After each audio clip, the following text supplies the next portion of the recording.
All right, so let's look at some of the top stories we're giving prominence on the bulletin today. So there's been that historical ruling by the High Court on minimum tax, and they say that the minimum tax is unconstitutional. We'll be speaking to Job Wanjohi, who is the head of research at the Kenya Association of Manufacturers. He'll be speaking to us on the impact of this and the way forward. Will there be an appeal? What will that appeal mean to the Kenya Association of Manufacturers and, of course, businesses in general? Next in line, we'll be talking about the farmers who are reaping big from high-yield seeds. Of course, that is an agricultural story that we'll be giving you later on the show. And, of course, when it's Monday, it's time for technology, the innovator. Today we focus on Abubakar Yusuf's Crystal Tech for small businesses amidst COVID-19 pandemic.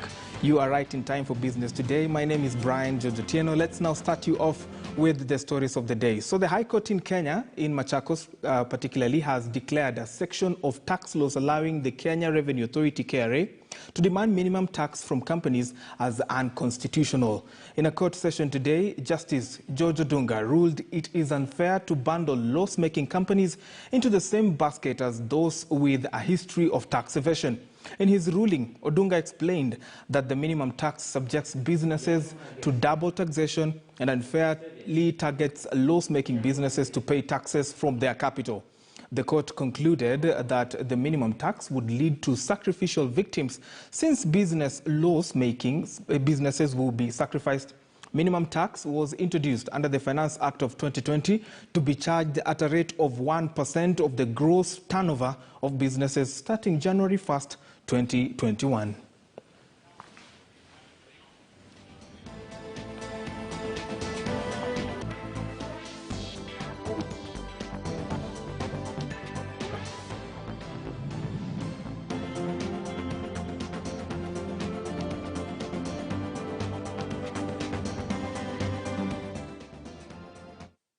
Very well, we are now joined by the head of research at the Kenya Association of Manufacturers, just to paint a picture of what this means to the industry. And is it too early to celebrate? Job, good to have you on the show. What are the immediate implications of this?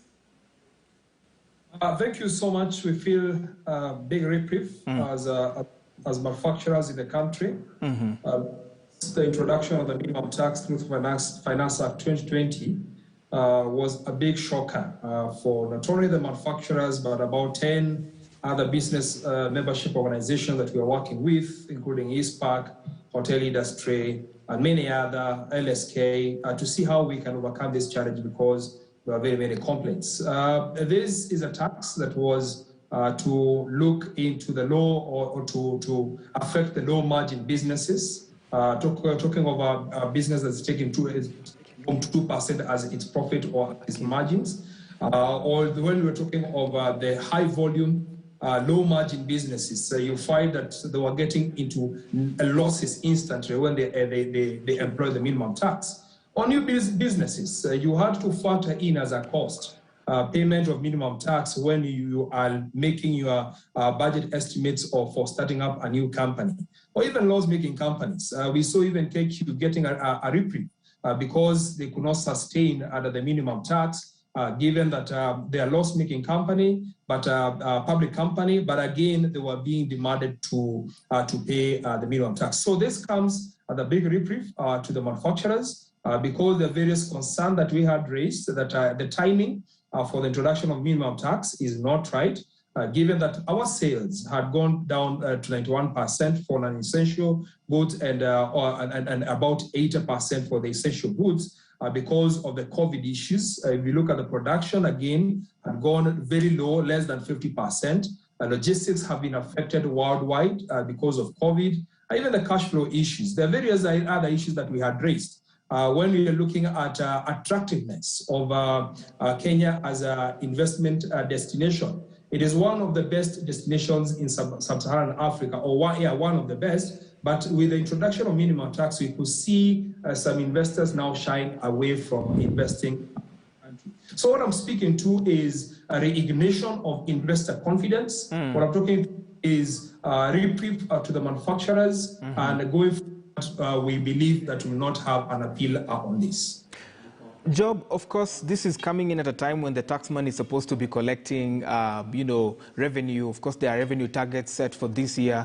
Where does this leave the taxman? Where does this leave KRA? Do you foresee an appeal coming up? And how is the private sector prepared for this appeal?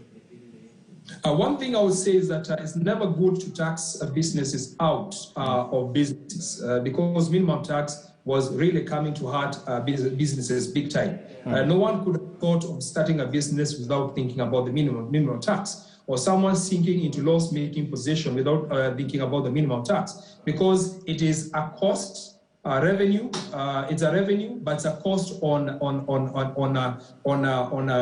any manufacturer or any private or even some of the public players. So I would say that it doesn't leave the revenue body in a bad situation. But what we want them to do first is to collect all the taxes that remain uncollected because of the revenues, because we have staggering figures that are being registered of non-payment. That means even if you're trying to increase the tax base without even collecting where it's supposed to be collected, or where it has taxation measures have been implemented already, that means we'll even a minimum tax, but some will be paying and others are not paying. So effectiveness in tax collection, effectiveness in tax administration will make the Kenya Revenue Authority and optimize on the revenues that they ought to be collecting. Something else also we are calling for is, can we have national taxation policy, because we don't have one. We have arbitrary imposition of taxation, right, left, center. Today we are dealing with the excess duty.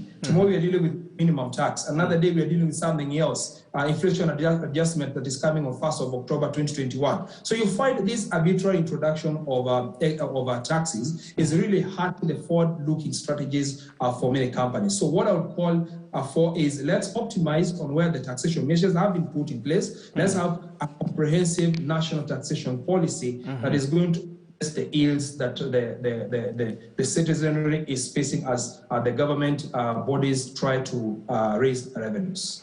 Job, in under 30 seconds, because you sort of preempted my next question, what now would be the way forward? How do we avoid a repeat of the same by having a flexible taxation? Do you foresee a time when perhaps businesses in Kenya will have this umbrella taxation policy that would just need a business to pay tax once and not these other bits of taxations that are normally accompanied when someone is doing business? In under 30 seconds, sir. One thing is, if you have a taxation policy being implemented by the government, but there is no effective public participation, is likely to be challenged because it has not put in place all the views that are coming from the citizenry through the public participation. So one of the things that I would call for strongly is that before we have implementation of such a bad tax, is that the public, including manufacturers, are called so that we can scrutinize it so keenly and give feedback. We are not opposed to the policies that are coming up. We are opposed to anything that has not gone through the public participation and is likely to hurt manufacturers and the private sector in general. Great. Many thanks for joining us on this conversation. Job Wanjohi, Head of Research at the Kenya Association of Manufacturers. Of course, this is a story we are keeping our eyes and ears on to bring it to a logical conclusion upon the developments being exhausted fully. So we will be keeping you updated on that. All right, let's now take some of the stories we had for you today. Kenya's pension sector